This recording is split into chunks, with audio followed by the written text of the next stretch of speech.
Joining me now is Arizona Congressman Andy Biggs. Congressman, thanks for your time this morning. So this new bill, it aims to fund, build, and pay for the border wall. First of all, how do you fund this? Well, there's three components in the bill, and the smallest one is the reduction in foreign aid to nations whose citizens keep coming to our country illegally. That's about in the bill is $2,000 a head. But we also increased the I-94 fee, and that's the entrance fee to come to the U.S., which is $6 today. And we have that would be a significant component. And then the third thing is to impose a tax on the remittance payments that are going abroad. Like, for instance, to Mexico, they'll receive $25 to $30 billion this year alone in remittance payments right out of our economy going back home, and we don't impose any fee on that.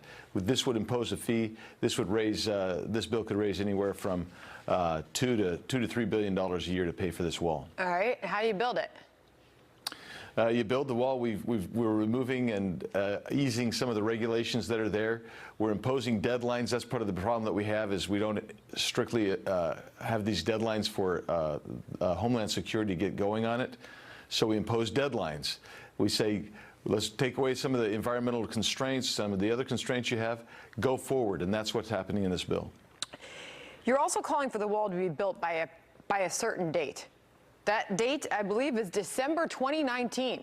Sounds pretty aggressive. Right. It is very aggressive, and the reason it's aggressive is because President Trump has said that we could build the wall within a year. I don't know if that's true or not, but I can tell you this: as long as you keep postponing and you have no deadlines, nothing gets done, and that's why we're where we are today, with nothing really happening. By the way, you're also calling for a number of environmental laws to be waived to allow construction, because we know there are some that have slowed this process. That's exactly right, and so when you say how are we going to build this wall, that's one of the ways we do, is we get the government out of the way, and we build this wall. Now there are engineering issues that we're going to have to deal with. I understand that, but a lot of the criticism that comes from people who haven't been down to the border. They'll go to McAllen, they'll go to San Diego, but I'm saying go between the ports of entry, go down on the smaller entry ports that we have, and you're going to see things like a single strand wire. You're going to see a rugged frontier. And this is a humanitarian way to actually address the flood of illegal crossings that we have into Arizona, Texas, California, and into this country every year. You make a point in your statement on this, Congressman, that even with a Republican-controlled House and Senate, we've failed to secure the funds for the border wall. What sort of support are you seeing for this House Resolution 6657?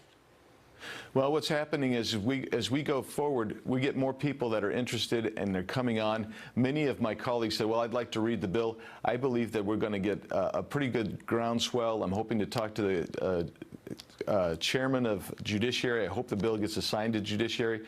I think we can get this part done. It's a very easy way. It's a very clear, straightforward way to fund the building of the wall and to get this thing going. I believe that if we're sincere as Republicans in doing what we said we do, this is a way to get it done, and I really believe that my colleagues want to get it done. You know, and how important is this politically, considering this was one of the major campaign promises of this president? Well, you know, if you remember, there were 17 candidates. He vaulted to the top when he said three words: build the wall. And we haven't done it. This is the chance to do it.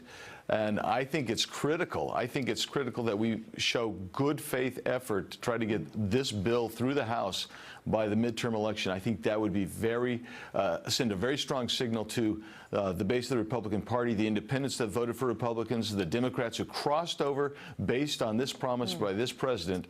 I think it would send a strong signal, and I think it would help us keep the House and the Senate midterms. Congressman Andy Biggs, good to see you.